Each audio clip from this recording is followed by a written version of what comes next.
The air in Rio de Janeiro was electric. It was January 20th, 1991. The second Rock in Rio festival was in full swing, a massive gathering of music lovers from all over the world. The Maracana Stadium was packed, a sea of 140,000 screaming fans. They were all here for one reason: Guns N' Roses. The band was at the absolute peak of their power, the most dangerous and exciting act on the planet. The anticipation was a physical thing, a heavy, humid wave of excitement rolling through the massive crowd. Everyone knew this wasn't just another concert, it was an event. They were about to witness rock and roll history. This performance was significant for many reasons. It was the first major show with their new drummer, Matt Sorum, and keyboardist Dizzy Reed. It also marked the public debut of songs that would later become legendary tracks on the Use Your Illusion albums. The crowd was hungry for new music, eager to hear what the biggest band in the world had been cooking up. The energy was palpable, a mix of heat, sweat, and pure adrenaline. The stage was set for a triumphant return, a declaration that Guns N' Roses were ready to conquer the 90s just as they had dominated the late 80s. The world was watching. The band took the stage to a deafening roar. They were rock gods descending from Olympus.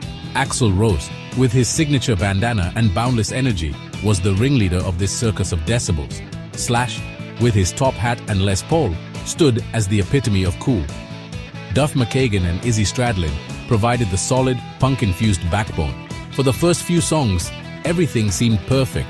They launched into classics like Welcome to the Jungle, and the crowd sang along to every word, their voices joining together in a powerful chorus that echoed through the Brazilian night. It was everything the fans had hoped for and more. But beneath the surface of this explosive performance, small cracks were beginning to show. Axl, a perfectionist known for his meticulous attention to detail, was not entirely happy. He was a man who demanded control, who needed every element of his show to be exactly right. The sheer scale of the Rock in Rio festival presented unique challenges, and the technical setup was not meeting his incredibly high standards. The sound, the monitors, the very foundation of the performance felt slightly off to him. And for Axl Rose, slightly off was the same as a complete disaster waiting to happen. The storm was gathering. The problem started with the sound monitors.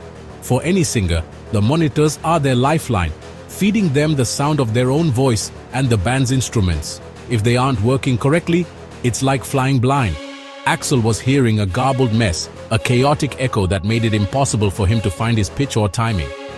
He gestured furiously to the sound engineers at the side of the stage, his frustration growing with every note. He was a general whose communication lines had been cut in the heat of battle. The massive crowd was oblivious, lost in the music, but on stage, a technical issue was quickly escalating into a full-blown crisis. It wasn't just the sound. The festival used multiple camera crews to broadcast the event, and one cameraman was getting too close for Axl's comfort. Axl felt his personal space, his performance bubble, was being invaded. He saw the camera as a distraction, an unwelcome intrusion into the raw, emotional connection he was trying to build with the audience. He began yelling at the cameraman between lyrics, pointing and shouting, trying to get him to back away. The stage, meant to be a platform for art, was turning into a tense standoff. The crew, used to dealing with demanding artists, seemed unsure how to handle this level of raw public anger. The situation reached its boiling point. Axl, feeling ignored and disrespected, completely lost his cool. He stopped singing mid-song and launched into a tirade. He screamed at the sound crew, using his interpreter to translate his furious demands. "Tell these assholes to get the sound right," he reportedly yelled. He then turned his attention back to the cameraman, threatening to stop the show if he didn't move. The music ground to a halt. The crowd's cheers turned into a confused murmur. This wasn't part of the show. This was real, unscripted, and volatile. Axl was laying his frustration bare for 140,000 people to see. Axl's anger was a force of nature. He picked up a monitor wedge and hurled it across the stage in a fit of pure rage. It was a shocking display of his infamous temper. He wasn't just a singer anymore. He was a man on the edge, pushing back against a world he felt was conspiring against him. He paced the stage like a caged tiger, his body language screaming defiance and frustration. The rock and roll spectacle had momentarily been replaced by a very public and very raw emotional breakdown. The crew scrambled, the band waited, and the world watched, holding its collective breath to see what would happen next. In the midst of this chaos, the rest of Guns N' Roses remained remarkably calm. Slash, Duff, Izzy and Matt were professionals. They had seen Axl's temper flare up before.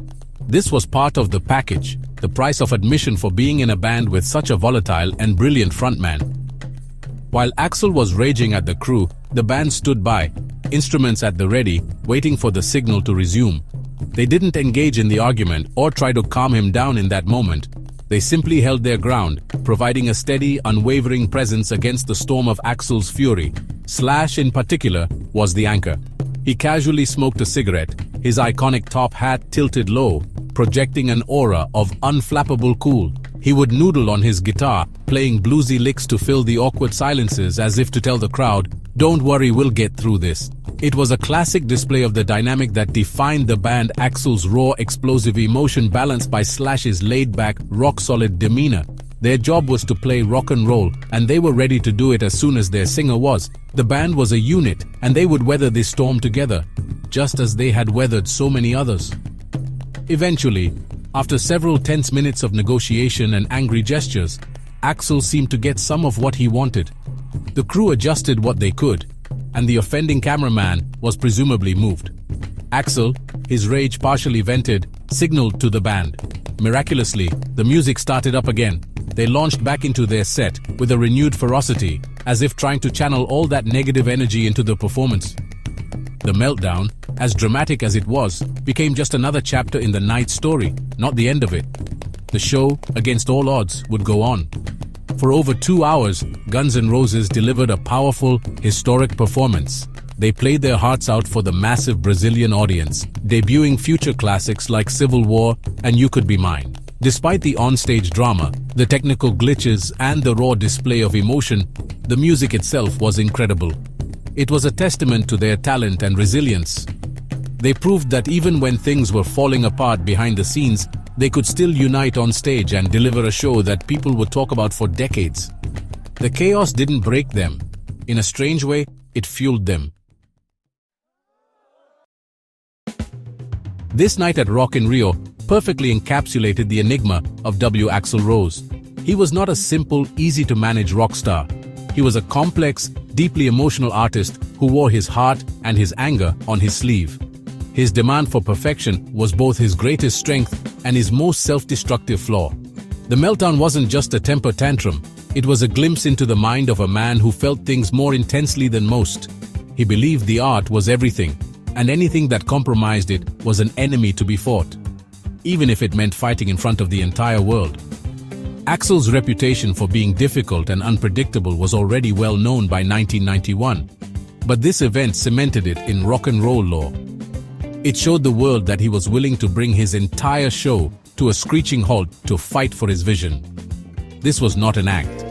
It was the raw, unfiltered reality of who he was. Some saw it as unprofessional, the behavior of a spoiled rock star. But for his legions of fans, it was proof of his authenticity. He wasn't pretending. He cared so deeply about the music that he was willing to risk everything, including his own image, to protect it. The reaction from the 140,000 fans in the stadium was telling. They didn't boo or turn against the band. They waited, and when the music started again, they roared their approval louder than before. They had come for danger, for unpredictability, for the authentic, chaotic energy that Guns N' Roses promised. In a way, Axl's meltdown was part of the experience. They witnessed the fire and the fury that forged the band's incredible music. They saw the man behind the legend, flaws and all, and they loved him for it. They understood that you couldn't have the beauty of the rose without the thorns. Ultimately, the Rock in Rio meltdown became a defining moment in the history of Guns N' Roses. It was a messy, chaotic, and incredibly human event. It showcased the internal conflicts that would eventually tear the original lineup apart, but it also demonstrated the powerful magic they could create when they were on stage together. The night was a perfect storm of ego, talent, frustration, and rock and roll glory. It wasn't a perfect show, but it was a legendary one. A warts-and-all masterpiece that proved why Guns N' Roses were and always will be the most dangerous band in the world.